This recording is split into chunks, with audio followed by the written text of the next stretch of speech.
Al-Fatihah. Bismillahirrahmanirrahim. Bismillahirrahmanirrahim. Alhamdulillahirabbil alamin. Arrahmanirrahim. Maliki yaumiddin. Iyyaka na'budu wa iyyaka nasta'in. Ihdinas shiratal mustaqim. Shiratal ladzina an'amta 'alaihim ghairil maghdubi 'alaihim waladdallin. Amin. Apa ini saja ya, bukan guru ini ya. Kita baca bareng-bareng, atau kita nggak tahu, kita nggak paham, kita nanya.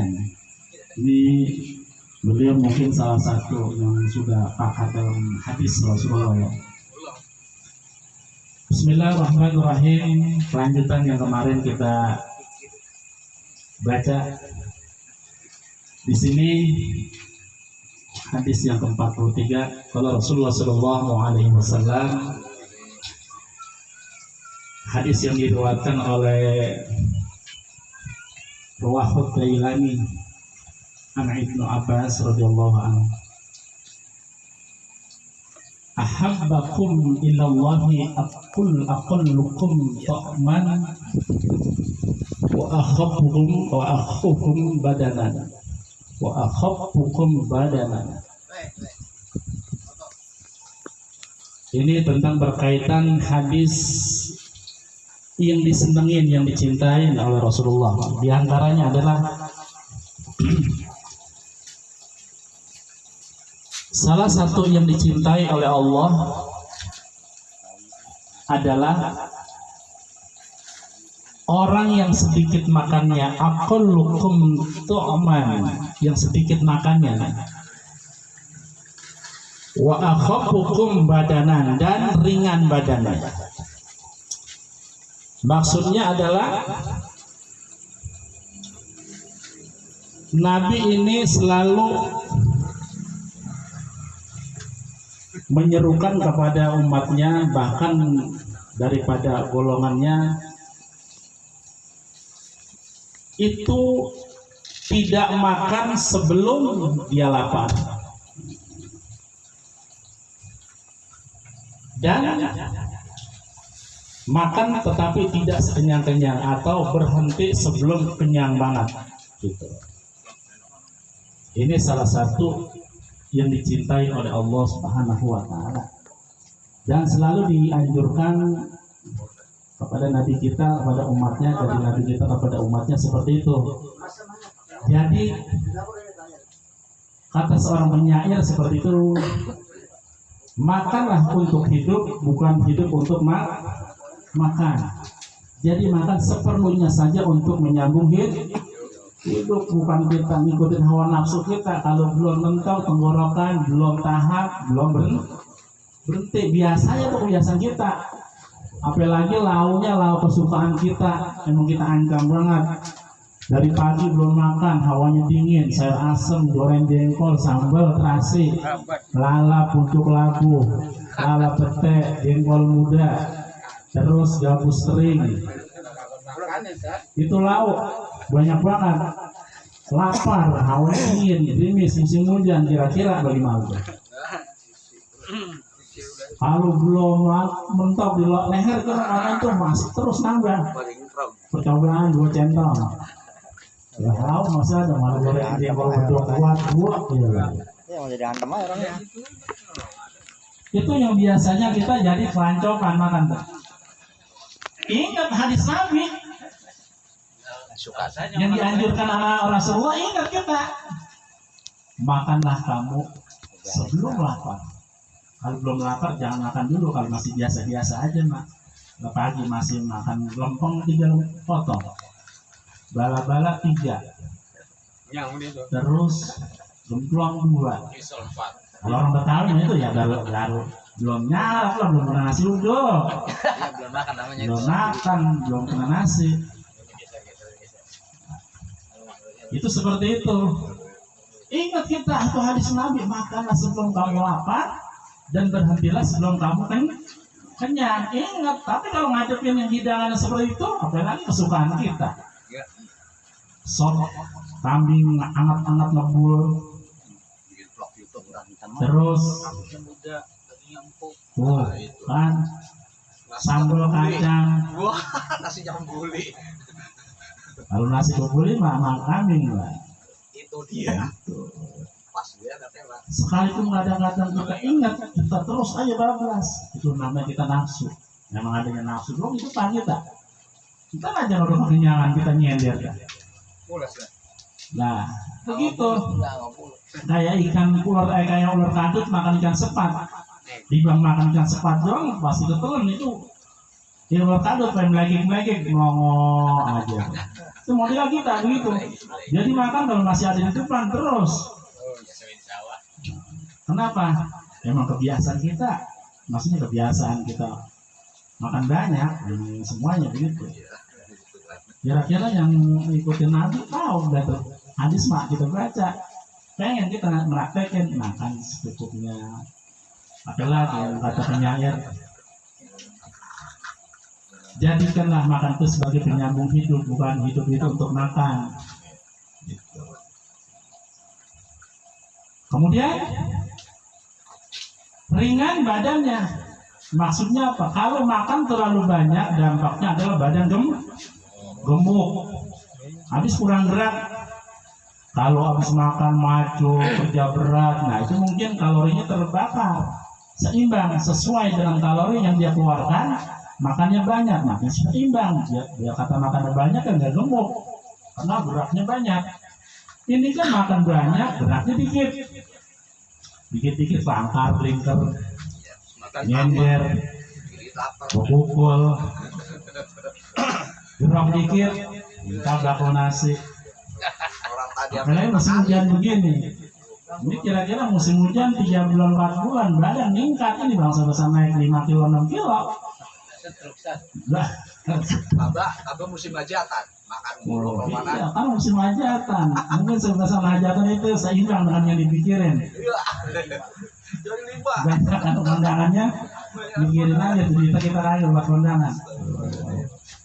Jadi intinya salah satu yang dicintai oleh Allah adalah makan sekedarnya saja untuk menyambung hidup. Makanlah sebelum lapar dan berhentilah sebelum dia kenyang. Itu anjuran Rasulullah kita begitu tuh. Maka dampaknya adalah hidup sehat. Kalau makan banyak dampaknya adalah badan gemuk. Kemudian aktivitas ibadahnya jadi males. Seperti itu. Kemudian apa? Yang dicintai oleh Allah adalah ringan badannya. Ketika ringan badan, kita energik, gesit, cekatan, ibadahnya nggak malas. Kalau perut kenyang, kira-kira jam 2, jam 3. Nah, itu kan paling kita jelengek dong, jam 3. Jelengek jam doang. Kita tarik lagi kain. Bangun mau kagak. Seperti itu. Kalau kita pengen dicintai oleh Allah seperti ini. Kalau sekaligus mungkin tadinya kita makan 3 piring langsung setengah piring, kayaknya nggak bisa nih. Paling kagak 1/4 kita tekorin. Makanya anjuran Rasulullah adalah makan itu terbagi menjadi 3 fase. 1/3 itu untuk makanan, 1/3 untuk minum, dan 1/3 untuk nafas. Itu anjuran Rasulullah. Maka hidup kita akan menjadi sehat. Kalau kita penuhin full 80%, belum tambah minum. Nah akhirnya kita megap-megap. Kalau kata Spanyol mah, megap-megap. Iya. Jadi kita narik nafas aja buat apa? Begah gitu. Jalan yang gerogan kita supaya rada-rada ringanan. Kemudian kata Rasulullah Shallallahu Alaihi Wasallam, ruwahu Tabrani wa ghairi, wa ahibbul araba li salasan.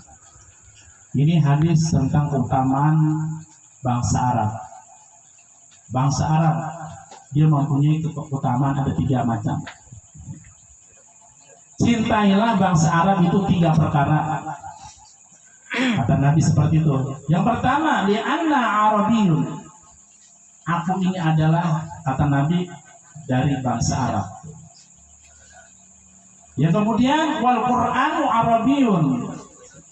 Dan Al-Quran ini adalah bahasa bahasa Arab. Yang ketiga, wa kalamu ahlil jannati bil jannati arabiyyun, dan kalam atau ahli bahasa surga adalah bahasa Arab. Maka kita, kata Nabi, dianjurkan untuk mencintai, menghormati bangsa Arab.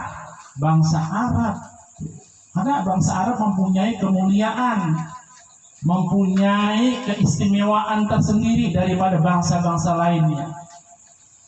Bukan hanya bahasanya saja, bahasa Al-Qur'annya atau bahasa jannahnya, bahasa surganya. Bahkan di sana ada tempat mustajabnya. Ada 5 tempat mustajab yang ada di tanah haram. Kalau kita di Indonesia juga nggak ada. Dijelaskan kemarin sama guru kita, ada 15 tempat doa yang mustajab dikabul oleh Allah Subhanahu wa taala. Ada tempatnya, ada sana yang mustajab. Kalau kita siapa? Tidak ada kecuali waktu yang mustajab. Kalau kita bangun, mana waktu mustajab? Di antaranya, kalau kita ingat, di antara azan dan iqamah. Kemudian di antara 2 khutbah. Kemudian di sepertiga malam.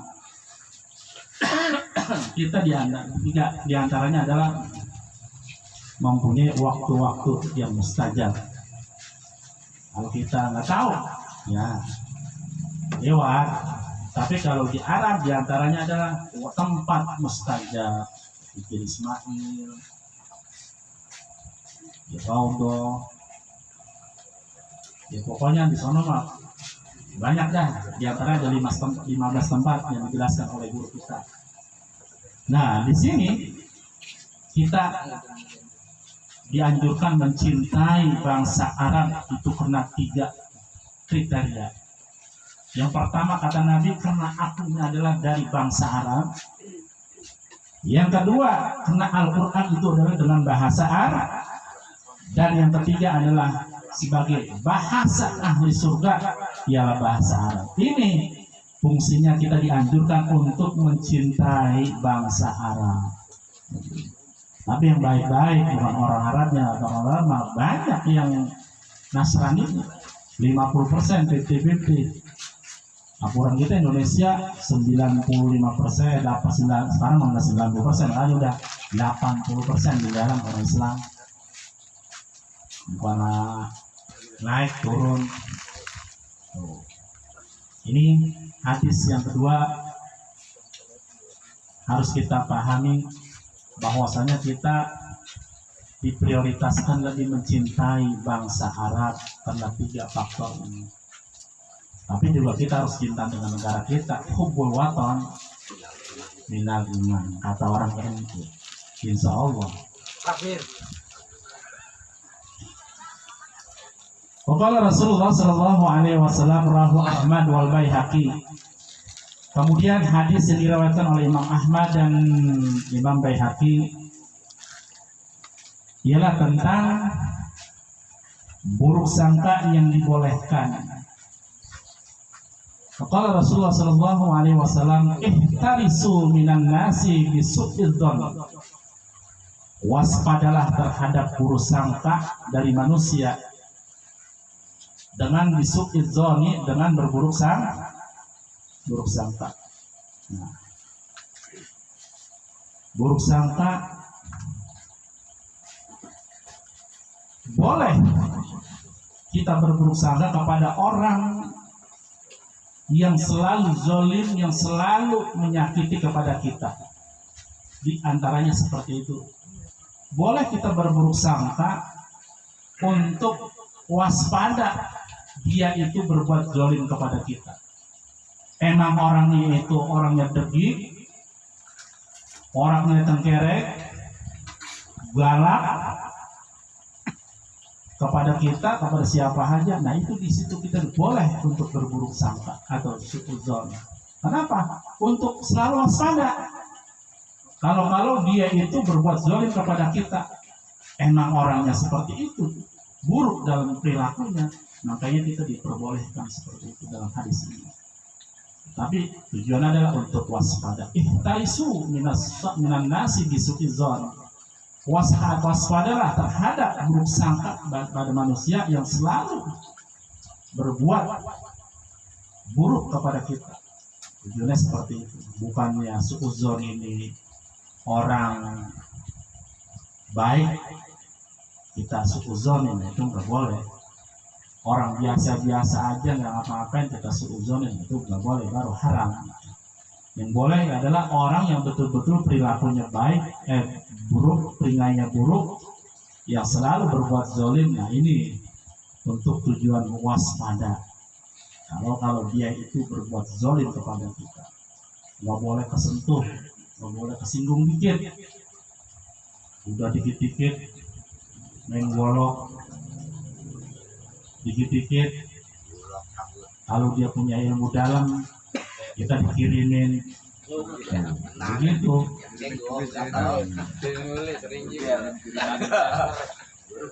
Itu boleh kita selalu waspada.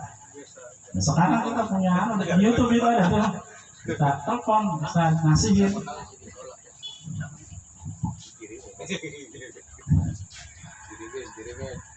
Itu hadis yang ketiga. Kemudian yang keempat, kata Rasulullah Shallallahu Alaihi Wasallam, rawahu Tirmidzi. Hadis yang diriwayatkan oleh Imam Tirmidzi ialah tentang masalah jangan berlebihan dalam mencintai dan membenci. Sedang-sedang saja, biasa-biasa saja. Kata Bang Haji Roma Irama, ahbib habibaka haunaman. Cintailah, sayangilah kekasih kamu sedang-sedang saja, sekedarnya saja.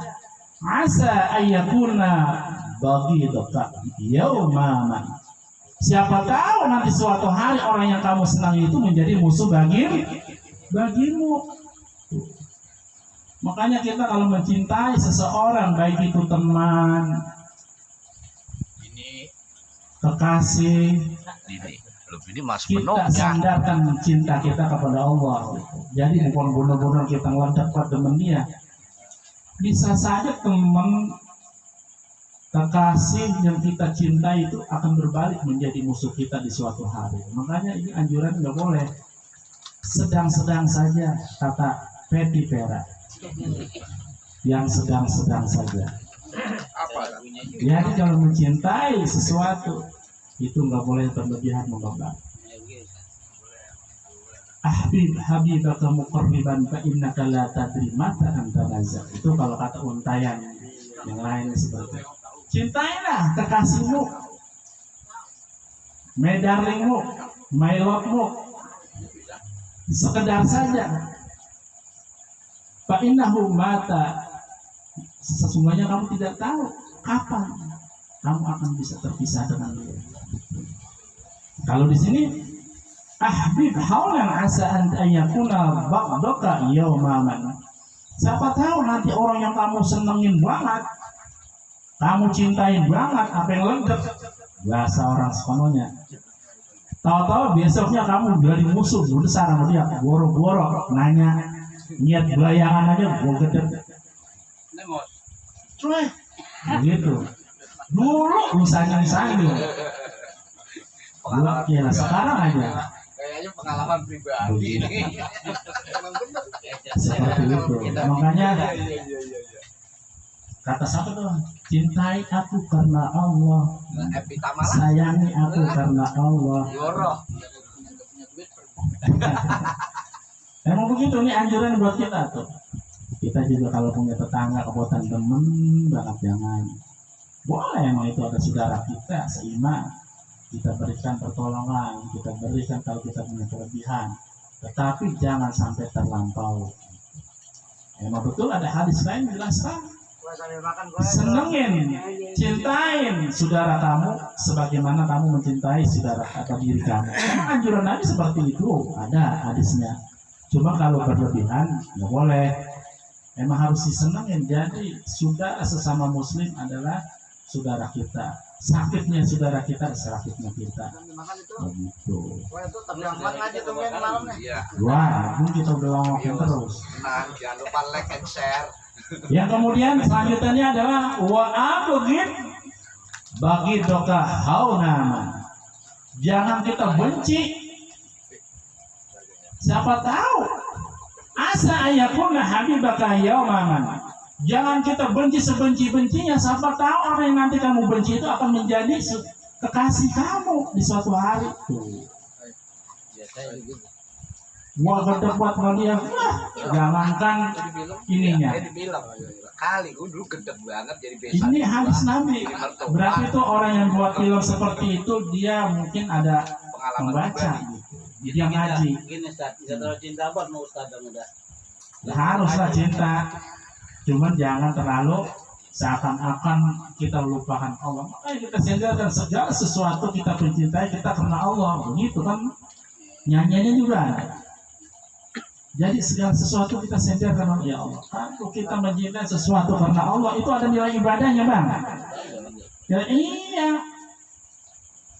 Nah, makanya di sini janganlah kamu benci dengan sebenci-bencinya. Siapa tahu nanti orang yang kamu benci itu akan menjadi kekasih kamu. Habibaka yauman. Berbalik. Bukan 100% lagi, 250% berbalik. Jadi omongan lagi fitnah, dua dulu dia dicaci, dua dulu dibenci, dia dulu omong-omong sekarang aja kemana-mana mau dia Itu Pak. kan itulah Allah yang mempunyai gerak menggerakkan hati, yang menggolibal perut, yang bisa membolak-balikin hati, bolak-balikin hati. Begitu, makanya biasa-biasa saja. Betul kita harus saling sayang, saling mengingatkan. Emang itu anjuran dalam Islam seperti itu. Cuman jangan terlalu. Segala sesuatu juga kalau terlalu memang tidak baik. Gitu. Berarti itu yang ngarang lagunya ngaji. Gitu. Itu udah hari keempat. Banyak betul.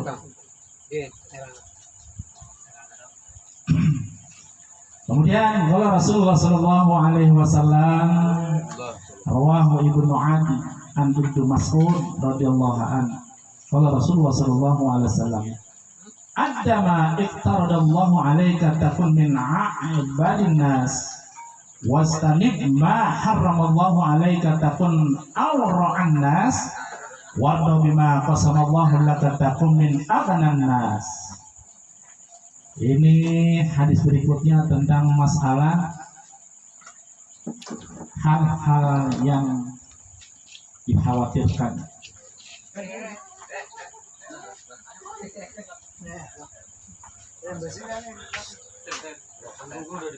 Adalah iktadallahu, tunaikanlah yang telah diridhoi oleh Allah Subhanahu wa Ta'ala atas kamu. Di antaranya min a'badin nas, orang yang paling ibadah, orang yang paling sedang ibadah. Wastanib ma haramallahu alaika, jauhin apa-apa yang diharamkan atau dilarang oleh Allah. Aron nasi, yang menjauhi dosa. Warda bima qasamallahu laka takun min agnanin nas, dan relakanlah, ridholah, qana'alah segala sesuatu yang diberi oleh Allah, itulah yang paling kayanya manusia. Ini tentang masalah hal-hal yang dikhawatirkannya.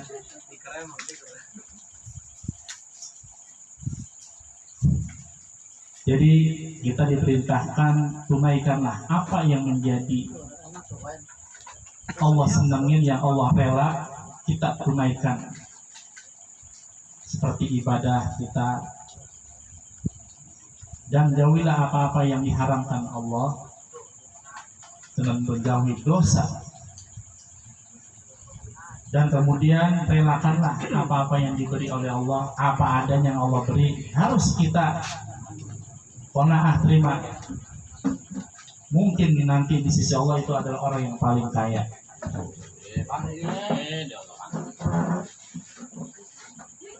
Ini hadis sehari-hari buat kita, buat peringatan kita. Begitu luar biasanya segala sesuatu yang diucapkan oleh Nabi yang menjadi sebuah hadis yang menjadi tuntunan hidup buat kita. Makanya tidak aku tinggalkan kepada umatku yang lebih penting, lebih urgent kecuali dua, yaitu Al-Quran dan hadis. Di antara inilah ucapan-ucapannya ini menjadi pedoman hidup buat kita, buat keseharian kita, bagaimana kita bersosial, bertetangga, bersaudara. Tata caranya semuanya diatur, baik itu yang berkaitan dengan hal-hal ubudiyah, kemudian masalah dunia, masalah etika, semuanya tuh di sini terperinci.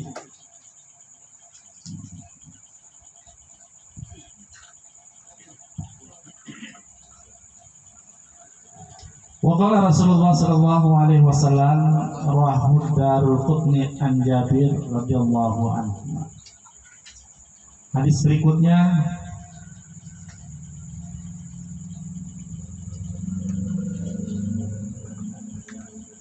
sama khasitu ala ummati. Hal yang aku takutkan, kata Rasulullah,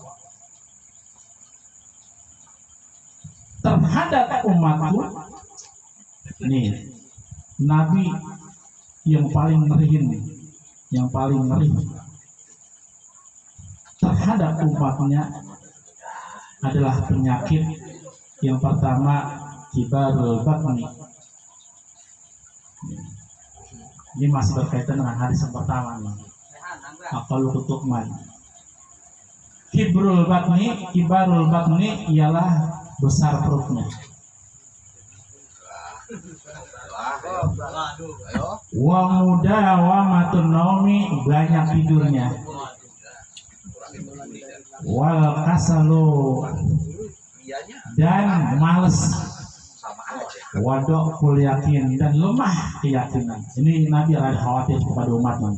Ini biasanya penyakit recehan seperti ini kalau diantepin ini akan menjadi banyak. Maksudnya berasal perutnya adalah apa? Banyak makan, jarang gerak. Nah, ini menjadi perutnya besar. Ini Nabi takutnya pada umatnya. Dampaknya apa? Males ibadah, males bergerak. Kemudian apa yang Nabi khawatirkan lagi? Wa mudawamatun naumi, banyak tidur. Sama tidur ada goyang. Melek 6 jam, tidur 12 jam. Begadang, tidur jam 1, jam 2, tidurnya kelancopan dari jam 2 sampai asar. Ini Nabi rada takut nih. Mudah-mudahan sih nggak ada kita di sini gitu. Ada Soal bunyi selawatan Bang Hasan aja kita udah bangun, tapi kuping kita dengar. Besar perutnya, wa muda wa matnomi, dan banyak tidurnya, wal kasru, dan malesnya. Nabi gak demen umatnya males, harus rajin. Makanya Nabi menganjurkan umatnya itu harus kaya. Harus kaya maksudnya tujuan apa? Usaha. Jangan bisnis apa aja. Nyalo tanah. Iya, nyalo tanah. Kapan baik, yang penting halal. Yang jangan dablong. Ya halal jadi. Kelewat mulu nyalo. Belum lah, masalah kalau nyalo dapat, sono dapat ya. Cepetan kayaknya lah. Gitu ya. Kalau tetap terlalu cepat kaya juga enak kan. Mending sih nyangkut 200.000. Kemudian apa? Wadok yakin, lemah keyakinannya. Jadi dampaknya ini lemah penyakit apa lemah yakin ya. Aduh, kayaknya gue ini doa gue yang diterima ya. Ya banyak iyanya gitu. Ya. Usaha kalau kurang yakin ya kamu lagi nih kata Allah an-nama ini zon ya ampun. Ya gue kan tergantung kesangkaan kekuatan sangkaan hamba gue atau hamba gue yakin wah dapat ya kayaknya baru berangkat dari road kayaknya ini nih Ya, agak mantap Dan, ya, jangan kucing. tidak kucing di gue Kamu niram nanya. agak kayak gitu-gitu lah di rumah aja gak kemana-mana kalau mau dapat musibah Udah mulai nanya tuh. ini hal-hal yang dikhawatirkan oleh Nabi terhadap umatnya. Banyak makan jangan dampaknya kibarul batni protein gede. Tapi kalau emang orang makannya dikit emang didasari gemuk ya gemuk. Jadi biasa makan paling ya 3 jari dah segitu. Makanya kalau sendok belum 2 jari. Iya, makanya sedikit, dikit-dikit makan, dikit-dikit makan. Gitu. Makanya sedikit. Iya. Cara pagi di sini. Tuh. Iya. Siang di sono, makan mulu. Berkeh. Berkah. Tuh. Alhamdulillah. Bukan berkah makan mulu. Ada lagi tadi dipoto, gua belum makan lagi aja. Pepe subur makan, kondangan selalu makan. Menuat piring itu. Nah, iya. Biasanya kebiasaan gua makan mulu. Lah itu. Bukannya Rasulullah itu apa namanya larang makan boleh. Nggak apa-apa makan gue itu. Yang penting ya sekedarnya saja. Ya untuk menghilangkan kepengen aja. Ya kalau umpama di situ masa ya orang pada makan durian kita ngiyatin aja ya 3 nyamplung 4 nyamplung mau makan. Ini enggak mah. Iya. Daripada perut kosong dampaknya terlemah penyakit juga ya.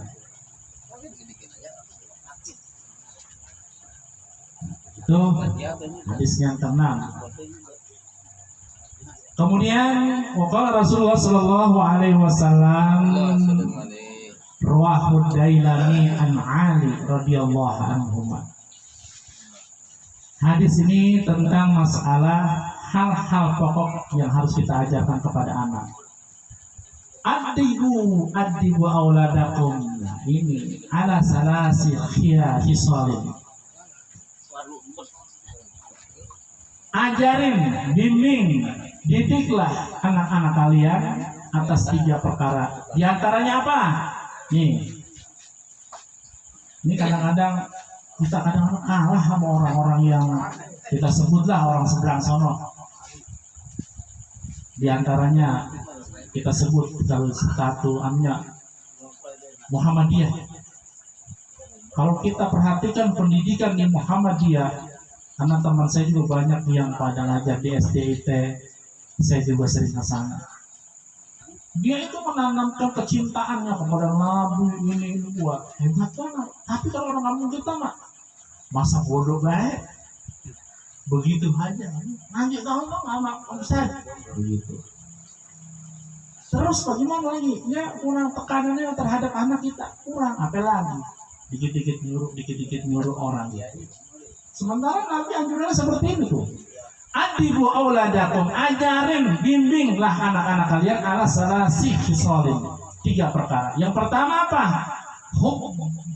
Hubba nabiyikum. Ya. Jadi itu yang pertama adalah cintain Nabi kamu, kasih tahu, ajarin. Neng, Nabi kita siapa? Nabi Muhammad. Apalagi kalau Neng, Nabi yang wajib kita kenal ada berapa? Yang 25. Makanya kalau nggak apa, ada tulisannya kita pegang. Di antaranya apa? Nabi kita, Nabi Muhammad SAW. Namanya kita kenalin, kemudian bagaimana caranya supaya kita tumbuh kecintaan kepada Nabi kita. Ajarin selawatnya. Karena sekarang lagi sedang booming banyak selawat kan. Allahumma sholli. Nah itu kan udah sedangkan anak-anak tuh. Apa aja. Nah, ini adalah untuk menanamkan kecintaan kepada Nabi kita, diantaranya seperti itu. Ajarin anak kita, jangan dikit-dikit ngaji tamat, ngaji neng, ya maklum bapaknya nggak ngaji, emaknya nggak ngaji, ya akhirnya kan nggak tahu. Nanti orang tahu nih, kita disuruh dianjurkan suruh ngajarin anak kita ada 3. Yang pertama adalah cintai nabiyikum, nabi kamu. Kemudian wa hubbi ahli baitihi, cintai ahli bait, keluarga nabi. Di antara kalau sekarang para habaib, para habib itu kita suruh cintai nih ahli baitnya. Yang kemudian yang ketiga wa qiraatil Quran. Nah, kita suruh tekankan untuk cinta terhadap Al-Quran. Al-Quran dipelajarin, dibaca, diamalkan isi kandungannya. Sebab banyak sekali keutamaan fadilah daripada Al-Quran. Iqra'ul Quran. Fa innal Qur'ana kuntu syafi'an fi yaumil qiyamah. Bukan di hari kiamat aja, nanti di dalam alam barzakh amal yang setia menemani kita itulah Al-Quran. Apalagi nanti ketika matahari satu hasta sejengkal. Sekarang beribu-ribu mil jauhnya kita diri di tengah jalanan jam 12 nyeleneh. Nyeleneh kan? Apa nyeleneh? Panas. Kalau matahari terik musim kemarau, panasnya api putih. Terus kita jalan di jalanan. Jalan-jalan lagi, jalannya kita nyeker, nggak pakai sendal, di aspal atau atas toran. Kira-kira bagaimana tuh? Ngebul bun-bunan kita. Nanti di hari kiamat kan lebih dari itu. Matahari satu hasta, kita telanjang. Makanya di situ luar biasa, kecuali Al-Quran yang memberi syafaat. Iqra'ul Quran, bacalah Al-Quran. Fa inna hamlatul Qur'ani fi dhillillahi yawman la yadilla illa dhilluhu ma'a anbiya'i wa asfiyaihi. Karena sesungguhnya fa inna hamlatul Qur'an, maka sesungguhnya orang-orang penghafal Al-Quran itu berada di bawah naungan fi dhillillahi yawman la dhilla illa dhilluh. Itu berada di bawah naungan nanti di suatu hari yang tidak ada naungan kecuali itu dia. Naungan daripada syafaat Al-Quran. Ma'a anbiya'ihi, bersama para nabi-nabi, wa asfiyaihi, dan para kekasih-kasih. Nah, itu. Ini yang lagi sedang gencar-gencarnya kaping para grup ikrawan dan ikrawati, para pengaji. Tidak ada istilah terlambat dalam mempelajari Al-Quran. Banyak hadis tentang belajarlah. Utlubul ilma minal mahdi ilal lahdi. Dari ayunan, bahkan kita dalam perut sudah dikasih pendidikan sampai mati belajar. Tidak ada waktu terlambat. Udah tua tapi belajar Iqra, wah itu menyengatai yang lagi bisa Iqra. Ada yang ngajinya kabur-kaburan dulu kayak burung sikatan. Orang kambing bukan.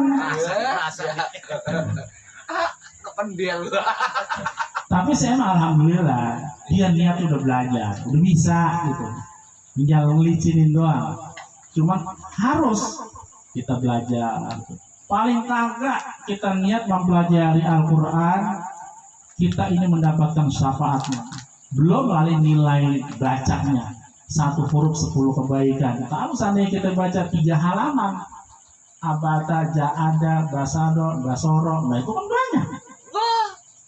Niat bacanya itu, niat belajarnya. Tuh. Ada yang bacanya jodoh doang. Jodoh. Kagak ada ruginya, untung mulu. Belum kalau kita duduk di majelis ilmunya itu, dua Allah. luar biasa itu. Makanya saya berdoa mudah-mudahan pada cinta Al-Quran. Amin. Kalau pengen nanti diakuin dapat sahabat ya itulah, pelajarin, baca dah kalau udah bisa. Kalau orang mau belajar Al-Quran mah biar kata tutup, Gak apa Sat? lah tetap pahala dapat. Dapat ya? Hmm. Ini alam nasrul doang. Ya, alam nasrul. Itu begitu luar biasanya. Adibu alwadakum ala salasati salim. Bimbinglah, ajarinlah kepada anak-anak kalian itu pada 3 perkara sebagai orang Islam. Kata Nabi, hubbin nabiyikum, cintai Nabi kamu, Nabi kita Nabi Muhammad.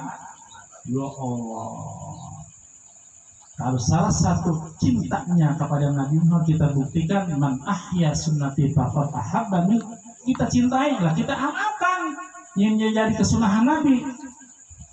Apa yang enteng-enteng dulu dah, jangan berat-berat. Kalau puasa Senin Kamis enteng mau berat kan? Berat Sat. Berat. Betul. Sama bangun jam 2:30 berat kok, enteng dong. Enteng Sat itu. Iya, bangun kencing doang. Bangun kencing doang mesti enteng. Kencang. Iya. Itu diantaranya dengan kemudian sholat duha, sholat rawatib, qobliyah ba'diyah, terus apalagi sholat witir, yang gratis aja dulu dah. Itu kan gratis semuanya dong Bapak, nggak ada yang bayar. Ini aja nggak Tapi pahalanya gede banget. Terus bacaan-bacaan yang lainnya, mari kita udah bahas tuh, bacaan kalimat thayyibah. Apa lagi? Kita baca selawat kepada Nabi. Luar biasa selawat, ya kan? Mana udah jelasin dalam pengajian dalam maulid kita. Selawat, apa sih yang kamu nggak dikasih? Yang banyak selawat. Itu bukan hanya dunia saja. Iya, nenek-nenek aja dapat 5 gram. Tuh. Gitu kan. Nenek-nenek 5 gram. Baru emas, Fajar juga kita baca selawat. Iya. Kita ketok teng. Kata guru kita, haleng. Iya. nulat nih. Selawatin. Iya. Habis kalau kita meninggal kota, kata guru kita, haleng dong mak. Tembok jadi master itu diginin. Ya, hasil. Habis rumah kita suruh papan.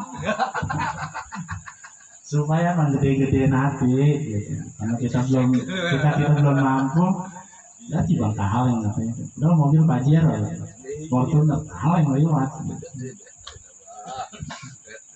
Biar kata Jupiter Z ya, kalau ada kita tunggangin. Gitu kan. Ini pakai Yang tua yang berkreasi. Jadi Al-Quran selain ini sebagai pedoman hidup kita, nanti di yaumil qiyamah kita mendapatkan syafaatnya. Ya Allah, luar biasa. Bahkan menjadi teman setia di dalam alam barzakh ialah bacaan Al-Quran kita. Itu menjadi sosok yang begitu tampan rupawan, menemani kita dikala semuanya enggak ada yang ikut, yang kita banggakan, yang kita senengin, yang kita sayangin anak, semuanya enggak ada yang ikut, kecuali itu yang ikutin kita, bacaan Al-Quran kita. Makanya bila perlu nanti kira-kira sakit kita udah parah, dokter romannya udah nyerah, udah kekepin Al-Quran kita baca terus sampai mati. ini kalau dikepin juga gimana? Diilarin doang. Tahu Bogor ada aja jawabannya bingung. Iya. Biarin mah. Oke, ya. Kemudian pokoknya Rasulullah Shallallahu Alaihi Wasallam kapan pengalaman Bagus karena kan? bentar RTD Ali marah-marah kelamaan nunggu kita Enggak ngomong. bisa nggunain. Satu hadis lagi, kedua Rawahu Tirmizi an Abi Hurairah radhiyallahu anhu. Ud'u Allah wa antum muqinuna bil ijabah. Ini hadis tentang masalah kunci doa supaya dikabulkan. doa kita supaya dikabulkan. Allah wa antum muqinuna bil ijabah. Berdoalah kepada Allah wa antum muqinuna, dan kamu itu yakin dengan apa yang kamu bacakan doa itu diijabah. Intinya yakin dulu. Jangan sama Allah itu suudzon atau husnuzon. Suudzon. Ya. Terima ini mah. Ya. Ya, ubrak dah. Harus yang pertama yakin mukinu nabil ijabah. Kita harus yakin doa kita ini diterima. Kalau kagak di dunia, di akhirat pasti diterima. Ya Allah, berikan saya rezeki yang halal, thayyiban, katsiran, mubarakah yang banyak. Dalam hati banyak itu hati kita ngelantur. Mobil kepikiran, rumah kepikiran, duit kepikiran gitu kan. Yang namanya doa banyak. Tapi ini sampai tua kita belum diterima-terima aja. Allah sediakan nanti di akhirat. Yang penting kita yakin, saya yakin. Kalau sampai tua belum juga diterima, itu kita belum kaya juga. Saya yakin nanti Allah akan memberikan fasilitas di gitu. Aku aja pulang duluan. Wa'lamu anna Allah Ta'ala la yastajibu du'a min qalbin ghafilin lah. Sesungguhnya Allah tidak menerima doanya bagi orang-orang yang hatinya tidak khusyuk, tidak yakin dan lalai. Itu urusan hadisnya. Yang pertama kita harus yakin bil ijabah diterima. Wa'lamu, dan ketahuilah kalian anna Allah Ta'ala la yastajibu, sesungguhnya Allah tidak menerima doa min qalbin ghafilin, doanya orang yang apa? Tidak khusyuk, ghafil, lahin, yang tidak dan lalai. Allah menerima. Ya orang kagak yakin, ya nggak diterima. Terus berdoa, pikiran kita melentang kemana tahu. Tangan mah mulut ngenyom ke Allah, hati mah buat kedebat ya tadi dia. Ya kayak nyetor motor lah gitu. Oh. Tuh kan. Ya, Khusyuk. Jadi seperti itu. Kalau doa kita pengen diterima, kita harus yakin apa yang kita minta. Idza ataqallaha ma la qaryahu atharuhu ni'matillahi 'alaika karam. Ini hadis yang lain. Ini udah berapa tuh? Udah 8, 9, 10 hadis ini. Mudah-mudahan muzakarah kita ini buat pengingat kita semuanya nih, bukan buat saya, buat sama-sama. Mau nggak boleh ada yang nanya kan? Nah, Ya, boleh. lagi aja. Ya. Banyak Sebelum ya. kita tutup, boleh Boleh gua lah. kalau ada yang kita pecahkan bersama.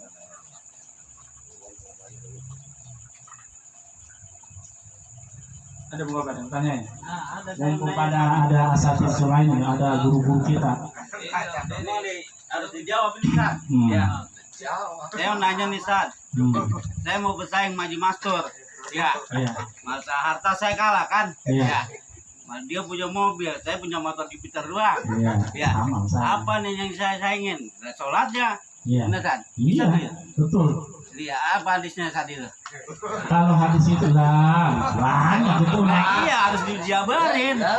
Itu. Yang pertama konsep dasarnya adalah fastabiqul khairat, berlomba-lomba untuk mencari kebaikan atau akhirat. Itu konsep dasarnya. Kalau udah di situ kita paham, berarti segala sesuatu emang Allah anjurkan main banyak-banyakan, sebab investasi yang paling luar biasa kita bawa tidak lain adalah itu pahala. Sebab yang kita bawa ada lain. Kalau dunia, ya dunia. Makanya mobil bisa nggak ini kita bawa masuk surga? Bisa. Bisa bawa dua kita Sat. Bagaimana caranya? Kita kasih kepada orang yang membutuhkan, kita tolongin. Kalau kalah lagi bang, abang gua malah kalah lagi. Motor di mobil dia buat orang, motor ke rumah sakit, nganterin orang sakit. Stasi buat pesantren. Tuh, duitnya, hartanya.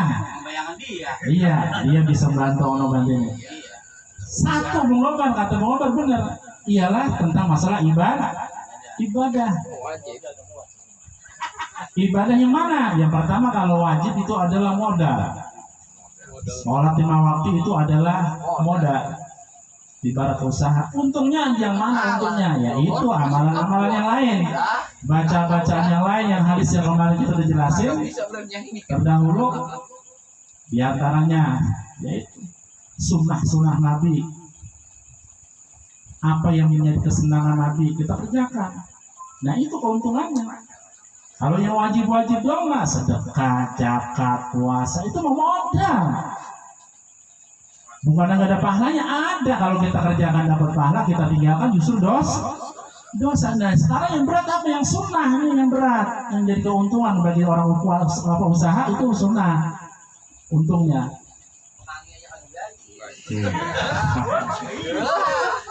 Gimana hanunya menangnya? Johor aja masih Nah sekarang berapa nih ya? Iya lah nyanyinya kayak gitu. Berangkat jam 8, pulang jam 8 malam. Saya lihatin ya.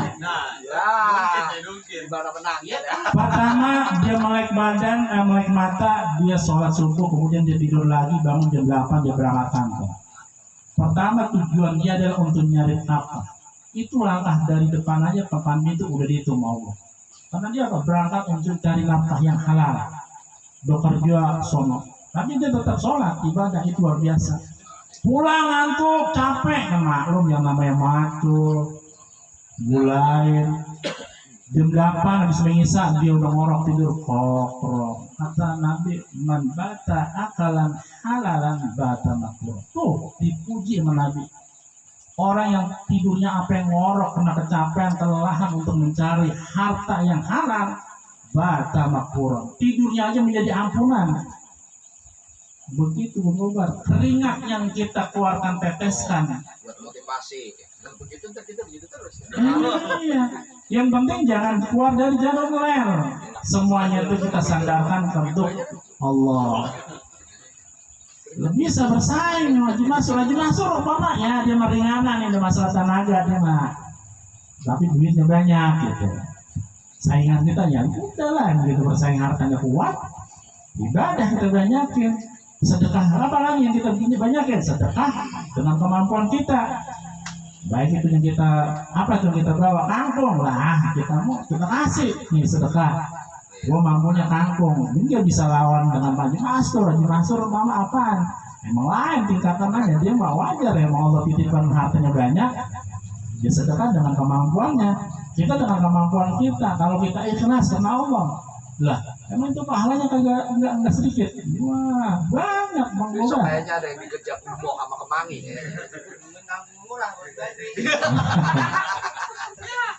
Sama tuh Pak. Ma aksarofin dan aksarofadlahu. Kalau kata bahasa kalau bikinnya begitu. Segala sesuatu apa yang kita kerjakan sesuai dengan kemampuan kita, tenaga kita itu akan memberikan fadilah yang banyak buat kita. Kalau kita dengan tenaga, kita berikan tenaga kita, sedekahkan dengan tenaga kita.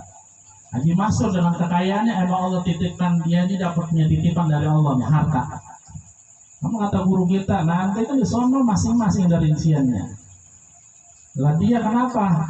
Pahalanya banyak, hartanya banyak. Kenapa? Diserahkan, dibelanjakan di jalan Allah, sedekah, bantu orang. Makanya pahalanya banyak dari apa? Dari titipan harta Allah. Kalau kita harta nggak ada lah, tenaga kita tuh yang kita kerjakan, itu kan ibadah kita masing-masing. Oke. Oke, Ustaz. Astaghfirul khairat. Ada tambahan ya. Jadi gini. Resep hidup saya boleh teman-teman juga harus tahu juga ya. Saya juga dulu punya guru ngomong begini. Surga itu bisa kita beli dengan duit. Kenapa bisa kita beli dengan duit? Karena kalau kita punya uang itu apapun juga bisa mudah gitu. kita bisa beramal, ibadah kita bisa tenang. Gitu. Terus juga selanjutnya begini, kalau saya hidup itu bukan cari kekayaan, bukan. Gitu. Ya jalan ngalir aja, kayak air aja gitu. Cuma saya berusaha bagaimana hidup ini biar supaya kita berkah. Makanya ya yang kenal saya gitu ya, dari dulu ya emang begini. Jadi sama orang kita harus ada kebersamaan. Hablum minallah juga kita harus jalan, hablum minan nas juga kita harus jalan gitu ya Bung Willy ya. Jadi itu yang emang harus kita tanemin. Jadi ada majelis-majelis seperti ini kalau menurut saya ini luar biasa nih. Jadi dalam soal ibadah saya dikatakan saya punya ini punya itu, terus dikatakan ustadz itu tergantung orangnya juga yang bisa bermanfaatin gitu ya. Kalau emang nggak bisa manfaatin, ya hidupnya apa namanya, kan kadang-kadang orang kalau udah punya ini punya itu kan biasanya begitu kan beda kan gitu. Lupa. Dan insya Allah kita istiqomah. Amin. Biar supaya kita istiqomah ya ada majlis kayak gini nih kita nih hadir, kita datang gitu kan. Ada kesusahan kita berusaha kita bantu gitu, mungkin gitu Bung Gobar kali. Iya Iya. gitu. Jadi ya mudah-mudahan Allah ridho, Allah senang sama kita pun juga mudah-mudahan hidup juga ngerasa enak. Kalau kita nggak bersyukur intinya sih gitu ya. Kalau kita nggak bersyukur mah ya udah terus aja. Gitu. Ya mungkin gitu ya. Oke. Iya. Jadi segala sesuatu itu masing-masing porsi ya. Kalau Bang Haji diberikan diamanatkan oleh Allah, diberikan kelebihan rezeki, bagaimana caranya dia meraih surga? Yaitu dengan rezekinya atau hartanya yang dia ada. Baik itu melalui fasilitasnya, melalui uangnya, itu kembali sesuai dengan porsinya. Kalau kita yang dititipkan dengan kesehatan bisa berkarya dengan yang lainnya, ya itu kita berikan. Semuanya itu tidak ada yang cuma-cuma. Cuman nanti di situ ada lagi rambu-rambu. Manusia itu bisa terpleset dengan hal-hal yang lain yang kita ngerikan seperti itu. Biasanya kita manusia mudah-mudahan kayak pengaji selalu istiqomah. Amin. Diberikan semuanya ini, dia tidak lupa diri. Sangat banyak orang di sekitar kita yang Allah berikan kelebihan rezekinya, bukannya dia peka terhadap lingkungannya, itu akibat dampak. Yang pertama, keimanan seseorang, pengetahuan agama seseorang, yang menyebabkan orang itu tidak tahu syukur bagaimana mensyukuri nikmat yang Allah berikan kepada kita. Makanya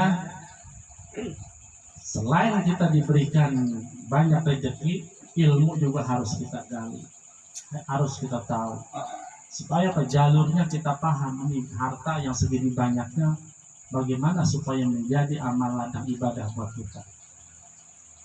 Kalau orang yang nggak ngerti, nggak ngaji, awam, ya seperti itu. Yang timbul adalah khawatir, takut, kena kualitas keimanannya kurang, ilmunya kurang, akhirnya dia disiksa dengan hartanya sendiri. Itu yang kita takutkan. Makanya yang paling kita takut adalah ketika kita diberikan harta, kita menjadi orang yang sombong. Di antaranya 4 yang menyebabkan sering tergelincirnya orang itu. Yang pertama, ziyadatul mansib, ketika dia itu diberi kedudukan, lupa daratan, pangkat, jabatan. Yang kedua, ziyadatul mal, ketika orang itu diberikan harta, sering orang yang tergelincir, lupa daratan, merasa banyak duit, poya-poya yang tidak berkaitan ibadah, hanya menjadi sombong.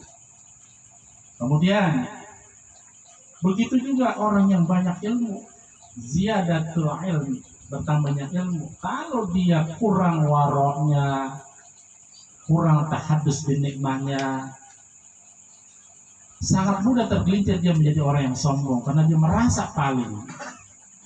Ketika merasa paling, yang lain rendah semuanya. Yang lain tidak ada apanya. Badrul haqqi wa qamtun nas. Dia bisa merendahkan orang lain dengan keilmuannya. Merasa paling pintar, merasa paling alim, yang lain bodoh semuanya, maka dia merasa gualah yang paling. Dan kadang-kadang kita juga tergelincir, hati-hati. Ziyadatut ta'ah, bertambahnya ibadah. Ini bisa juga kita tergelincir menjadi orang yang sangat dibenci oleh Allah. Ibadah yang kita kerjakan siang dan malam, yang harusnya menjadi keimanan kita semakin kuat, karena gara-gara kita tergelincir, hati kita sombong, ziyadatut ta'ah, bertambahnya ibadah, ini sangat mudah tergelincir kita menjadi orang yang sangat sombong. Dia merasa tahajudnya lebih daripada yang lain, puasa Senin Kemisnya lain, semuanya yang dikerjakan. Dia menjadi orang yang gampang merasa sombong. Itu yang harus kita perhatikan juga. Mudah-mudahan di muzakarah kita ini kita selalu saling mengingatkan. Bukannya saya menggurui ini, kita saya hanya baca, nanti kita pecahkan bersama bagaimana. Kita saling mengingatkan, saling muhasabah. Tujuannya tidak itu, bukan untuk menggurui, ini bukan. Kita saling mengingatkan saja bahwasanya inilah hadis Nabi yang harus kita jalankan dalam sehari-hari kita. Gitu guru ya. Berhubung ini udah jam 9:30, kurang 13 menit. Nanti minggu depan kita insya Allah udah jalan. Mulid, iya. Mulid minggu depan kita mulid dengan hadrah. Insya Allah. Ada saat akhir, ada. Saya pucung kali. Halus. Kita tahtimkan ya, kita pembacaan alhamdulillahirabbil alamin. Assalamualaikum warahmatullahi wabarakatuh. Waalaikumsalam.